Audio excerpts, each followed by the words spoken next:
Yeah, that's the rail that one about.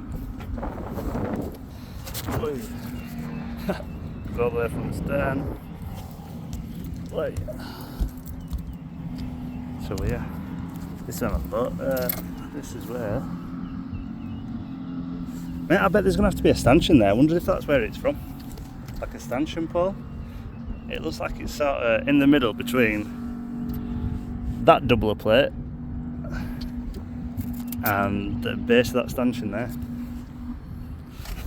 Wait. Don't know if I can just silicone the side of these to make it waterproof for now. I wouldn't mind taking them all off, but I think I might have to wait till I'm up on the hard, eh?